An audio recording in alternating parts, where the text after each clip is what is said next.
నమస్కారం, welcome to I dream ధర్మ మార్గం విత్ విజిత కార్యక్రమానికి స్వాగతం.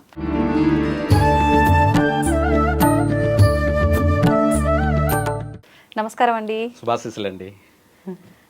ప్రతి నిత్యము మనం చేసే ప్రతి కదలికలో, మనం పడే ప్రతి ఇబ్బందిలో కానీ, మనం అనుభవించే ప్రతి సుఖంలో కానీ ప్రతి ఒక్కరూ శని భగవాను తలుచుకుంటూనే ఉంటారు.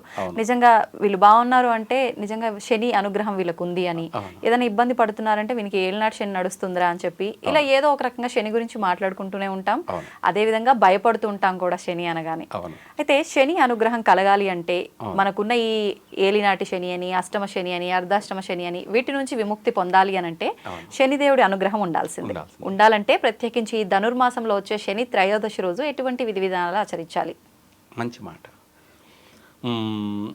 ఈ భూమిని అంతా కూడా తయారు చేసిన వాడు విశ్వకర్మ. కర్మ ఏమిటి? కర్మ.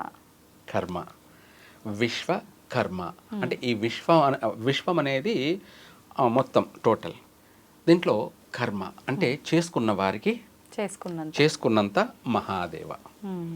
మంచి చేస్తే మంచి ఫలితం వస్తుంది, చెడు చేశామంటే చెడు ఫలితమే కలుగుతుంది.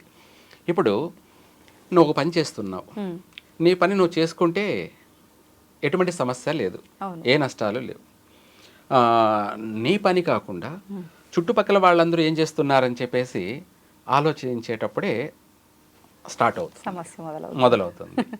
అనగా ఎవరి పని వాళ్ళు చేసుకుంటే సక్రమంగా ఏ సమస్యలు ఉండవు. ఎదుటి వాళ్ళ గురించి ఆలోచించినప్పుడే సమస్య అనేది మొదలవుతుంది. ఆ సమస్య ఏంటంటే కర్మ. ఆ కర్మే ఆ విశ్వకర్మ యొక్క మనవడు శనేశ్వరుడు. అంటే ఎవరేం చేస్తున్నారో ప్రతి అందరిని చూస్తాడు, ఎవరికి ఏం చెయ్యాలో ఎవరికి ఏం చేయకూడదో నిర్ణయిస్తాడు. ఇంకా కూడా మనము క్లారిటీగా అందరికీ అర్థమయ్యేలా ఎగ్జాంపుల్, పిల్లలు చదువుకుంటున్నారు, వాళ్ళు చదువు పైన బాగా దృష్టి పెట్టి శ్రద్ధగా చదివారు అనుకోండి, స్కూల్లో ఫస్ట్ వస్తారు. స్కూల్లో ఫస్ట్ ర్యాంక్, జిల్లాలో ఫస్ట్ రావచ్చు, మండలంలో, జిల్లాలో, లేకపోతే స్టేట్ ఫస్ట్ రావచ్చు. ఎందుకంటే వాళ్ళు చదివింది చాలా శ్రద్ధ పెట్టి చదివారు, అంటే వేరే ఆలోచనలు లేవు, వాళ్ళ చదువు పైనే ఉంది దృష్టి, కాబట్టి పాస్ అయ్యారు. మనము మన జీవితంలో పాస్ కావాలి అంటే మనం న్యాయంగా, ధర్మంగా మనం చేయాల్సిన పని మనం చేస్తే దానివల్ల మనం సుఖంగా ఉంటాము, సంతోషంగా ఉంటాము, ఏ నష్టాలు ఉండవు, ఏ కష్టాలు ఉండవు. ఎందుకంటే ఆ శనీశ్వరుడు కూడా మనం చేసే దాన్ని బట్టి మనకు అనుకూలంగానే, ఫేవరెట్గానే ఆయన మన కోరికలన్నీ కూడా నెరవేరుస్తూ ఉంటాడు. దానికి కష్టే ఫలి అంటాం. ఏమంటారు? కష్టే ఫలి. మన కష్టానికి తగిన ప్రతిఫలం దక్కుతుంది. మనము అన్ని ఆలోచనలు చేసినప్పుడే ఎంత కష్టపడినా కూడా కష్టానికి తగిన ఫలితం కాదు కదా, ఇంకాను మైనస్లోకి వెళ్ళిపోతాం, నష్టాల్లోకి వెళ్ళిపోతాం. మరి నేను అన్ని కరెక్ట్గా చేశాను, ఎందుకు నాకు నష్టం జరుగుతుందని మనం ప్రశ్నించుకుంటుంటాం. కానీ నువ్వు ఆలోచించడం ఏంది, నేను బాగా చేశాను, నేను ఎందుకు నష్టపోతున్నాను అనుకుంటున్నావు. ఇందాక చదువు గురించి చెప్పాను కదా, శ్రద్ధ పెట్టి చదివితే పాస్ అయ్యాడు. ఆ శ్రద్ధ పెట్టి చదవకుండా ఆటలపైన ఎక్కువగా ఏమిటి చదువును పక్కన పెట్టేసి పిల్లలతో ఆడుకోవడం కానీ, లేదంటే గేమ్లు ఆడుకోవడం కానీ, లేదా ఇంకా ఎచట్రా ఆలోచన అంతా కూడా ఆటలపైన దృష్టి ఉండింది అనుకోండి, లాస్ట్లో ఎగ్జామ్లో ఏం రాస్తాడు? అక్కడ ఆటలాడింది రాయాలి, ఎందుకంటే చదివింది లేదు కాబట్టి, లేదంటే క్వశ్చన్స్ రాయాలి, ఆన్సర్ రాయాలి. ఎందుకంటే వీడి ధ్యాస, వీడి ఆలోచన అంతా కూడా ఆటల మీద ఉంది కాబట్టి, లేదు కాబట్టి అక్కడ ఏం రాస్తాడు? ఫెయిల్ అవుతాడు అంతే. తప్పకుండా ఒక సబ్జెక్ట్ పాస్ అయ్యావా లేకపోతే టోటల్గా పాస్ అయ్యావా అనేది పక్కన పెట్టారు. అప్పుడు నేను బాగా చదివానని చెప్తాడు. ఎందుకంటే వాడు తల్లిదండ్రులు అడుగుతారు కదా, నువ్వు సరిగ్గా చదవలేదంటే నేను బాగా చదివానమ్మా అంటాడు. మరి చదివితే పాస్ కావాలిగా అంతే. అంటే మనుషులు మెస్మరైజ్ చేస్తుంటారు, నేను బాగా చేశానే అనే ఎందుకు నష్టం జరుగుతుంది అంటే అది నీకే తెలియాలి. అలా కాకపోతే నీకు తెలియడం కన్నా నిన్ను మూడో కన్ను చూస్తూ ఉంది ప్రకృతి. ఆ ప్రకృతే శనీశ్వరుడు, ఎవరికి ఏం చేయాలో అది చేస్తుంటాడు. దాన్నే కర్మఫలం. చేసుకున్న వారికి చేసుకున్నంత మహాదేవ అన్నదే వాస్తవం. అయితే ఇక్కడ ఏంటంటే మీరు అన్నట్టు జాతకరీత్యా మన పుట్టిన సమయాన్ని బట్టి బిడ్డ వచ్చిన వేళ గొడ్డొచ్చిన వేళ మన అంటే జననం తర్వాత మరణం, మనం ఎదుగుతూ మనం పుట్టిన తర్వాత ఎదుగుతూ మళ్ళీ మరణించే వరకు కూడా దైవాధీనంలోనే ఉన్నాం, దైవ ఆధీనంలోనే ఉన్నాం.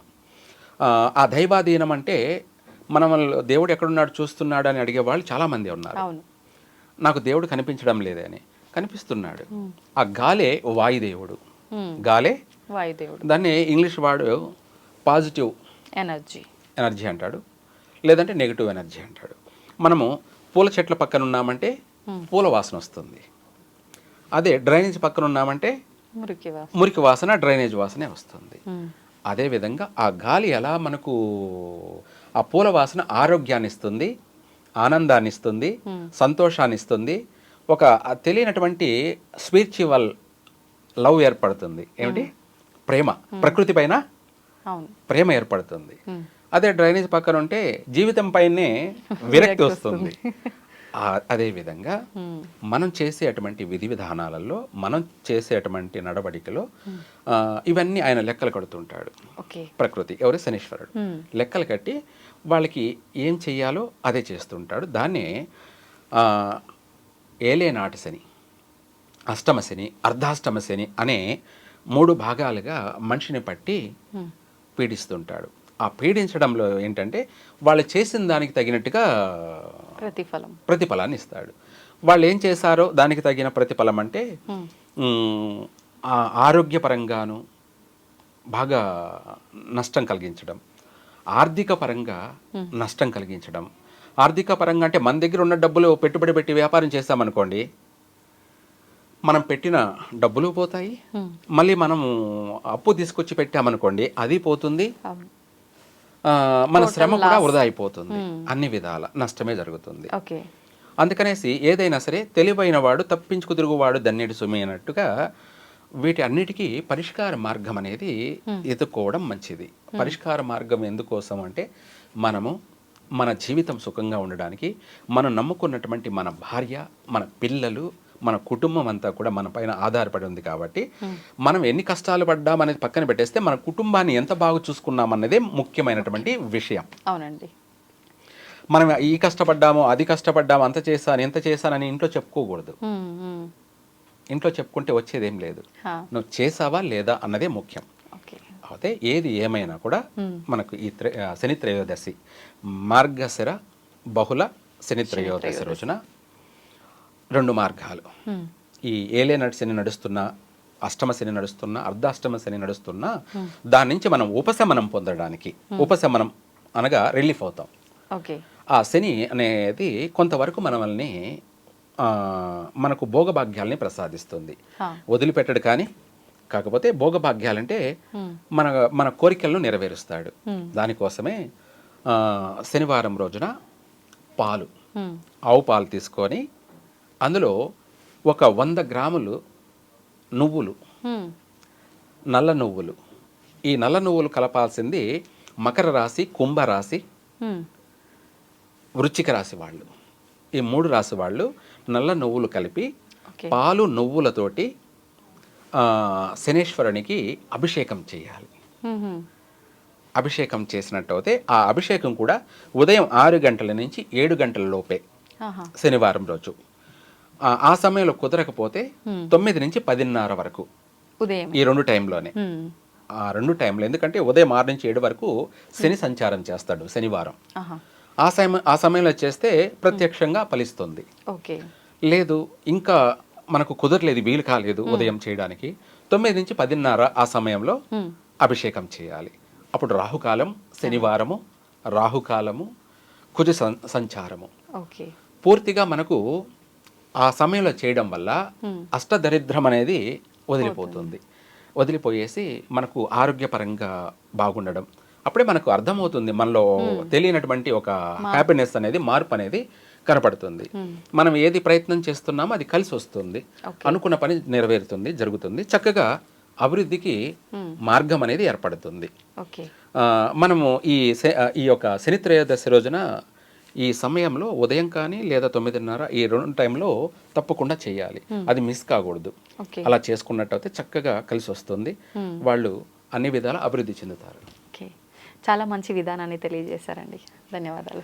సర్వే జన సుఖినో భవంతు.